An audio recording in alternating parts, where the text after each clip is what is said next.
Tout de suite, je vous propose une expérience visuelle en entrant dans un monde audacieux, créatif, inédit.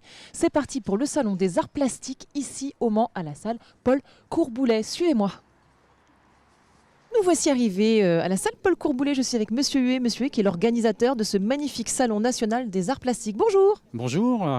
Donc là, après 2 ans d'interruption à cause du Covid, on a réussi enfin à pouvoir ouvrir ce 43e Salon national des Arts Plastiques du Mans. Combien y a-t-il d'exposants cette année? Alors, cette année, on a sélectionné une centaine d'artistes, ce qui représente 300 œuvres en tout. Donc c'est vraiment conséquent. Et donc on a veillé toujours à avoir une diversité, une qualité irréprochable, je dirais, parce que c'est un salon national, donc on a une obligation de présenter des œuvres de belle facture. Et alors, il y a quelque chose qui est extrêmement important pour vous, qui est l'ADN de ce salon, c'est la transmission. Voilà, tout à fait. Et donc nous, ce qui nous intéresse le plus, c'est les scolaires, pour qu'ils puissent venir et s'ouvrir l'esprit vraiment vers cette culture qui est la peinture, la sculpture, etc. Donc c'est très important pour nous que les enseignants vraiment viennent avec leurs élèves et leur fassent découvrir autre chose que des écrans télé où il n'y a pas forcément une certaine culture. Je trouve ça dommage, quoi. Et alors, du coup, vous disiez, on a un florilège de choses, on a tout type de peinture, on a de l'aquarelle, on a de la... On a tout type de techniques, ça peut aller des techniques d'aquarelle, de travail très fin comme Monsieur Fro là, à l'encre de Chine. Monsieur Fro qui est un des lauréats, n'est-ce pas, de cette année? Voilà, qui a eu le prix de Frambourgeois. Donc, voilà, il y a tout type de techniques en fait. Ça va de l'abstraction au figuratif, etc. Et c'est vraiment quelque chose d'exceptionnel. Alors c'est formidable parce que c'est très aéré, donc on peut profiter véritablement des œuvres de chacun. Vous avez quand même 2 invités d'honneur sur cette session. On a Monsieur Serge Tourneur qui est sculpteur, qui nous présente une série de bronzes de très haute qualité. Et nous avons Monsieur Pizzi, Nicolas Pizzi, qui est aquarelliste et qui fait un travail très minutieux et d'une poésie absolue. Moi, c'est le seul que je connaisse qui fasse de l'aquarelle sur des toiles de lin. Et franchement, au niveau de la technique, c'est très fin, c'est très particulier. C'est très particulier. Et donc, il faut absolument que les gens se déplacent pour voir c'est vraiment exceptionnel. Vraiment, on rentre dans un monde, on a presque l'impression même d'être dans un film, tellement c'est... Voilà, c'est très particulier comme univers, mais alors, voilà, c'est sublime, quoi. Un travail très délicat, d'ailleurs on le voit là sur les toiles, ça ressemble un peu au nymphéas, hein, j'ai l'impression. C'est ça, on a une petite toile là et puis une grande toile là-bas avec les bulles qui remontent. Enfin, c'est un univers à découvrir absolument, quoi. C'est majestueux. Alors, on a quand même la chance, parmi les 2 invités d'honneur, d'avoir Monsieur Tourneur qui est présent. Donc, on va aller le rencontrer et puis il va vous expliquer un petit peu son travail. Voilà. Bonjour, comment allez-vous? Bonjour. Oui, ça va très bien, ma foi. Alors, on est content d'être invité d'honneur? Bien sûr, hein, on a été brimé pendant 2 ans suite au Covid, bien évidemment. On est très heureux de se retrouver autour de l'art. Et c'est vrai que ça nous fait extrêmement plaisir de représenter ce que nous avons créé. Et voilà. Est-ce que vous pouvez nous parler de votre travail un peu plus en détail, parce que ce sont donc des bronzes? Voilà. Alors le bronze, ça fait depuis plus de 15 ans que je fais des bronzes. C'est extrêmement compliqué à faire du bronze, surtout quand on fait une grande partie soi-même. C'est mon cas. Je fais 80% des opérations du bronze. Donc Quelles sont-elles? Alors la première étape, c'est la création artistique, bien sûr. C'est du modelage. Hein. Bon, c'est soit de la cire, c'est soit de l'argile, etc. Moi, je préfère travailler la cire. Deuxième étape, c'est la réalisation d'un moule, élastomère et plâtre. Bon. Troisième étape, c'est la coulée de la cire dans le moule, qui va servir au fondeur de faire le bronze. Donc, une fois que j'ai réalisé la cire qui est corrigée, datée, signée et numérotée surtout, parce qu'un bronze doit être numéroté. Hein, je l'emmène chez le fondeur dans une fonderie d'art à côté de Paris, à Bobigny, la fonderie Chapon. Et là, lui, il va donc, à partir de la pièce en cire, produire un bronze. Il lui faut un délai entre 3 et 4 semaines. Bon. Je récupère le bronze brut de fonderie. Et ça, brut de fonderie. Brut de fonderie, mais encore. Brut de fonderie, bon, c'est-à-dire qu'il y a tous les défauts de fonderie. Il faut refaire les états de surface. Il faut des fois faire les assemblages, souder les pièces l'une par rapport à l'autre. Et donc ça, c'est ce qu'on appelle l'opération de ciselure. Une fois que la ciselure est faite, réaliser la patine du bronze. Donc c'est donner la couleur au bronze. C'est-à-dire, là vous voyez différentes couleurs.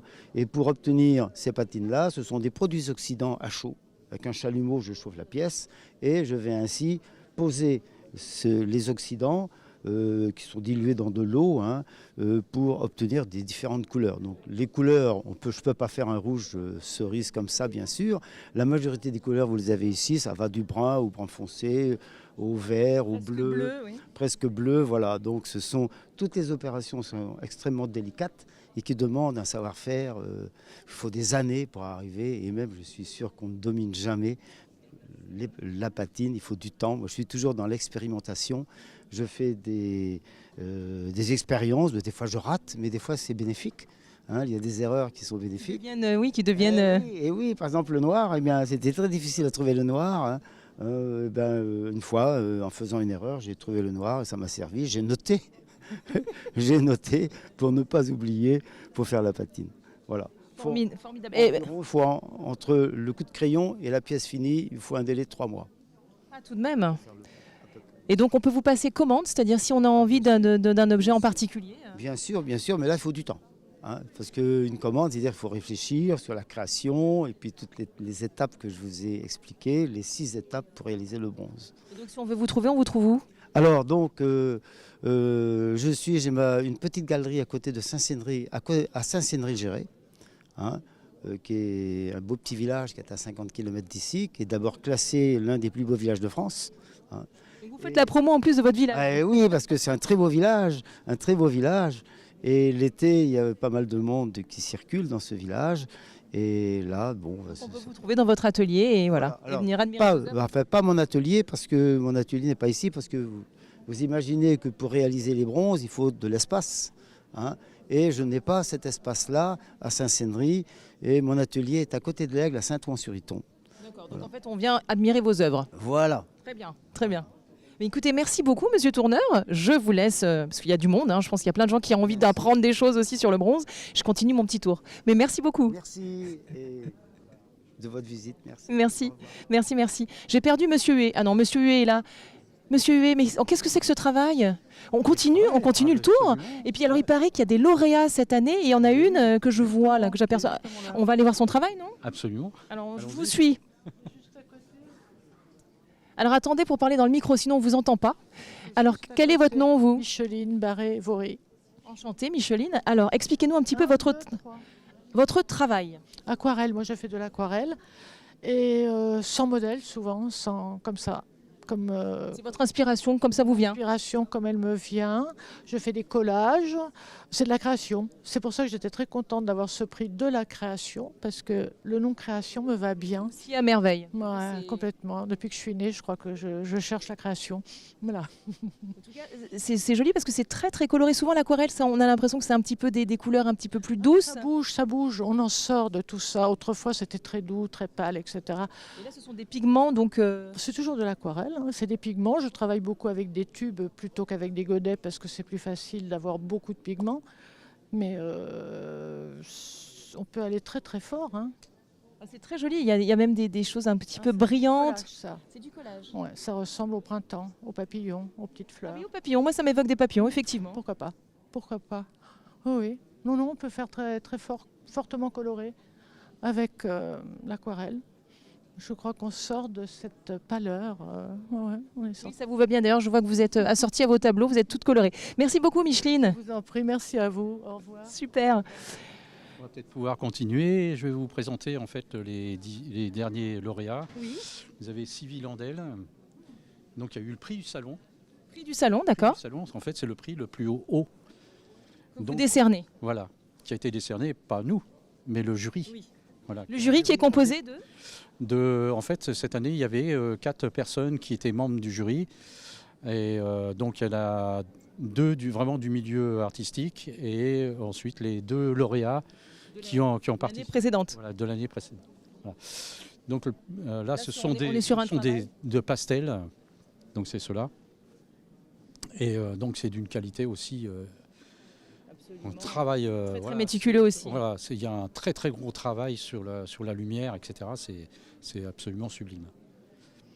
Donc en fait, les membres du jury se trompent rarement sur les lauréats. Alors, Vous on êtes bien rappelle le nom de l'artiste. Alors c'est Sylvie Landel Sylvie Landel. Et elle nous vient d'où, Sylvie Landel? de Changeneteux. Changeneteux. Ah, C'est difficile à dire. C'est difficile à dire. Voilà. Donc voilà. Donc au global, donc on a donc 300 œuvres, 300 œuvres, sans tout à fait. artistes. Sans artistes et voilà, c'est un panel de différentes techniques qui sont absolument extraordinaires. Voilà, chacun a son propre univers. Moi, en tant que peintre aussi, enfin, etc. Chacun développe ses univers, mais d'une manière, voilà, d'une grande qualité. Il y a encore une autre lauréate, si j'ai bien compris. Voilà, c'est celle qui a eu le prix de la sculpture, c'est Lise Del Medico. Et donc, voilà. C'est la belle œuvre qu'on voit là. C'est la belle œuvre qu'on voit là. Et alors du coup, cette magnifique exposition, ce magnifique salon national, il dure jusqu'à quand, mon cher monsieur Huet? Au 12 février. Voilà. Donc chers téléspectateurs, téléspectatrices, il faut venir ici à la salle Paul Courboulet jusqu'au 12 février pour admirer toutes ces œuvres, 300 œuvres sans artistes. Ça n'est pas rien, sculpture, peinture, et il y en a pour tous les goûts. Je vous garde encore un petit peu avec moi parce que c'est la fin de l'émission. Alors du coup, on va dire au revoir à nos téléspectateurs et Au téléspectatrices. revoir à tous les spectateurs et puis venez nombreux nous rendre visite. Ce sera avec grand plaisir qu'on vous accueillera. Voilà, et puis quant à nous, on se retrouve la semaine prochaine pour de nouvelles aventures. En attendant, prenez bien soin de vous, je vous embrasse bien fort.